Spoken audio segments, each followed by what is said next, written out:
Muy bien, bienvenidos a esta nueva clase de la materia de los cuatro evangelios. Estamos en la unidad 4, titulada La Semana Santa y los últimos 40 días. Englobamos acá 4 lecciones, que son la última cena del Señor y su arresto, el rey enjuiciado, la crucifixión, la muerte y sepultura de Jesús, y la resurrección y la gran comisión. Las referencias bíblicas son Mateo 26 a Mateo 28, Marcos 14 hasta Marcos 16 y Lucas capítulo 22 al capítulo 24. Empezamos con la lección titulada La última cena del Señor y su arresto.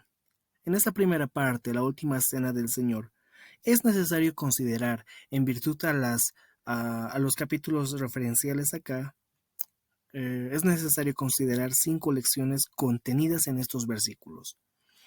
Primero, la persona puede esconder sus pecados de todos menos de Jesús.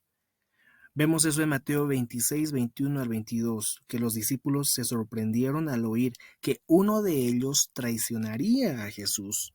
No tenían idea quién podría ser el traidor, pero Jesús sabía. Una persona, de forma aplicativa, lo referencio a esto, una persona puede ocultar sus pecados de otros creyentes, pero ninguna persona, nadie puede esconder nada de Dios. Segunda lección que encontramos acá, el pan y el jugo de la vid representan el cuerpo y la sangre de Jesús. Solo simbolizan, representan. Actualmente en ese momento estaba dando una representación, un simbolismo de lo que iba a acontecer. El pan que estaba siendo partido representando su cuerpo que iba a ser inmolado en la cruz, iba a ser torturado, y también el vino que representaba su sangre que iba a ser derramada también. Tercera lección, existen grandes diferencias entre el antiguo pacto y el nuevo pacto. Y es lo que menciona, es el nuevo pacto en mi sangre, decía Jesús. Lección 4, Jesús cambió el significado de la Pascua. A partir de ese momento, da otro significado a la Pascua, a través de lo que estaba haciendo, a través de lo que iba a suceder unos momentos luego. Quinta lección, Jesús ve más allá de las horas oscuras de la vida. Primero, él veía más allá de la cruz, sentía el dolor, ya podía sentir que en pocas horas, en pocos momentos, iba a acontecer algo. Pero Jesús veía más allá de la cruz. La muerte hirió a Jesús, al pastor, al buen pastor, pero no podía acabar con él. Jesús estaba tan seguro de su resurrección como lo estaba de su muerte. Y segundo, él veía más allá de la confusión de sus seguidores. Ya en este momento, en la última cena, sabía que uno lo iba a traicionar y los demás discípulos iban a desaparecer, otros lo iban a negar. Jesús ya sabía que iba a haber confusión entre sus seguidores, principalmente entre sus discípulos. Vemos también ahí lo que sucede en Getsemaní. Esto está en Mateo 26, en Marcos 14 y en Lucas 22. Jesús fue a Getsemaní para orar la noche del jueves. Él sabía que moriría en la cruz al día siguiente, el día viernes. Getsemaní nos puede enseñar 5 maneras para atravesar los momentos más difíciles de nuestra vida. De forma aplicativa, entonces, encontramos estas lecciones. Primero, es bueno, es importante que podamos invitar a otros a orar con nosotros. Invite a otros a orar con usted. Segundo, ore a menudo a Dios, diciéndole cómo se siente, así como Jesús lo hacía. Sométase a Dios, así como un niño pequeño se somete a su padre terrenal. No culpe a otros por las pruebas que enfrenta. Y una quinta lección, gane la batalla en privado antes de pelearla en público. Eso podemos aprender de Getsemaní. En esta nueva lección 44, titulada El Rey Enjuiciado, veremos el contexto primeramente. Los 4 evangelios nos dan más detalle sobre los juicios de Jesús que sobre su muerte en la cruz. Juntos, es decir, los 4 evangelios, nos muestran que había 6 partes en el juicio de Cristo. El Señor soportó 3 juicios religiosos y 3 juicios legales.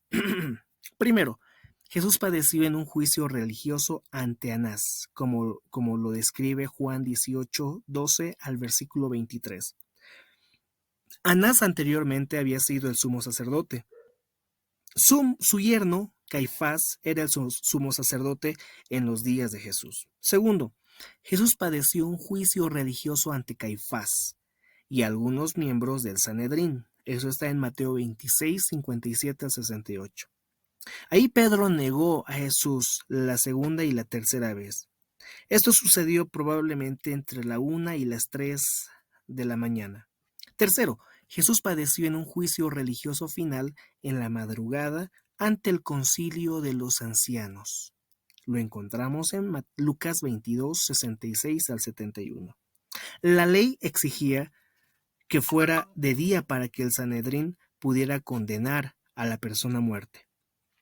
Ahora bien, en cuarto lugar, vemos que Jesús padeció en un juicio legal ante Pilato. Eso es en Lucas 23, 1 al 7. En quinto lugar, Jesús padeció un juicio legal ante uno de los Herodes.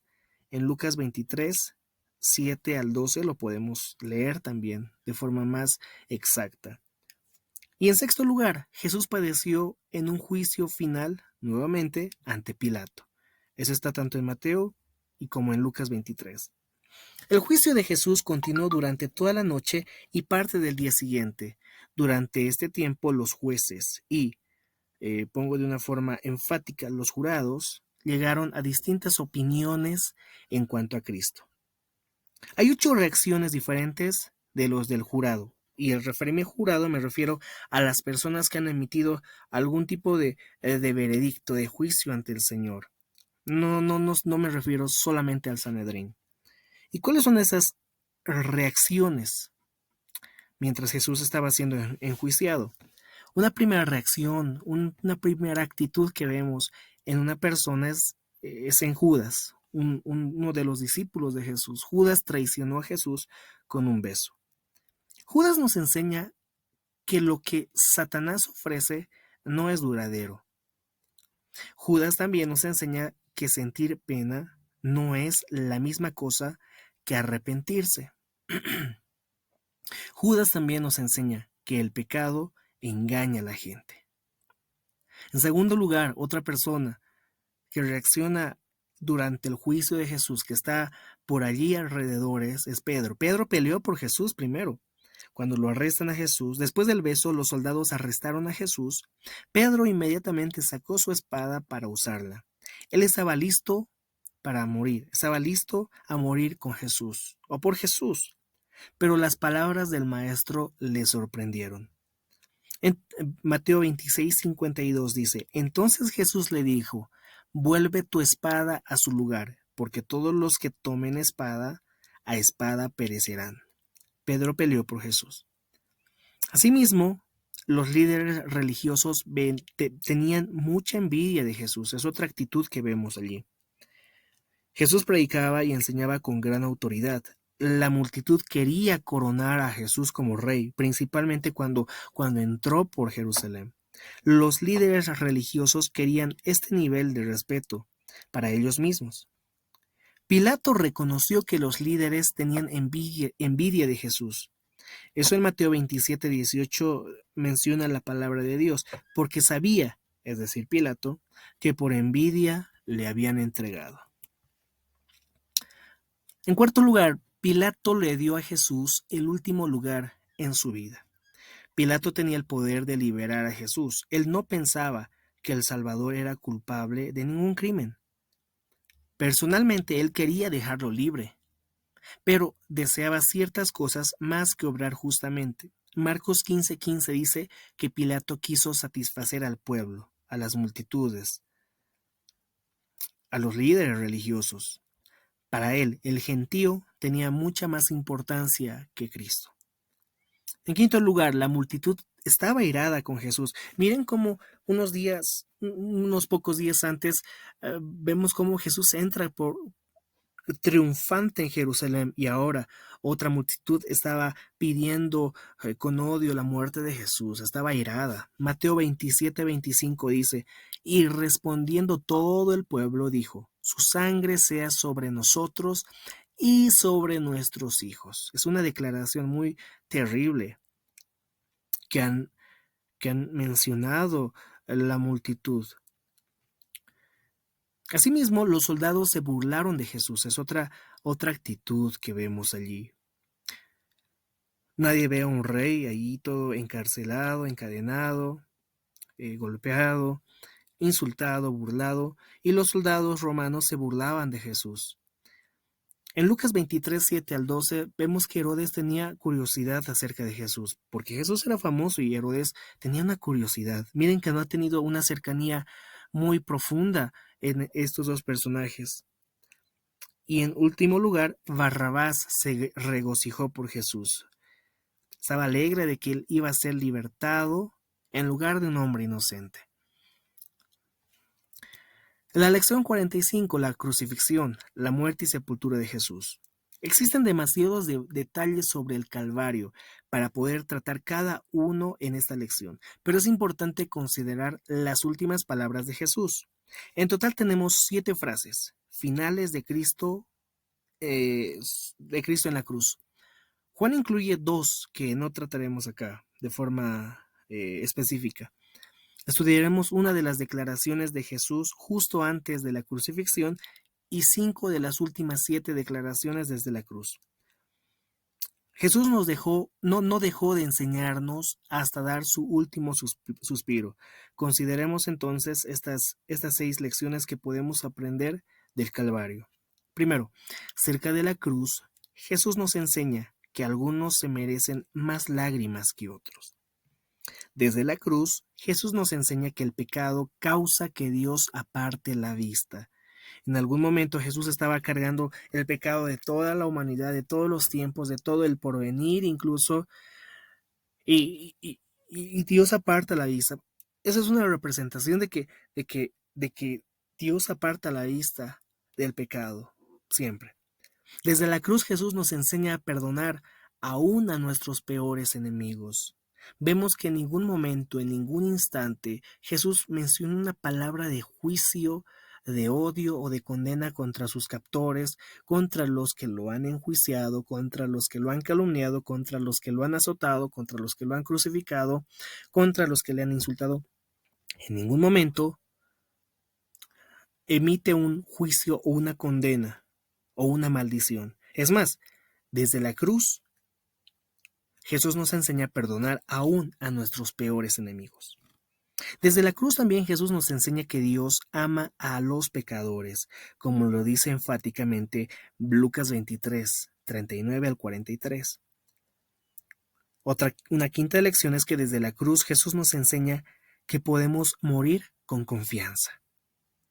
Y finalmente, desde la cruz Jesús nos enseña que Él ha cumplido con su obra. La lección 46, la resurrección y la gran comisión. Mateo 28, en Lucas 16 y en Lucas 24 vemos la resurrección, que la resurrección corporal de Jesús ha sido algo muy, muy trascendente. Es un hecho histórico. Jesús se levantó con el mismo cuerpo en que murió. Él apareció en 10 distintas ocasiones luego de resucitar de los muertos. Miles de personas lo han visto caminando. No era un espíritu como tal, sino era su cuerpo glorificado.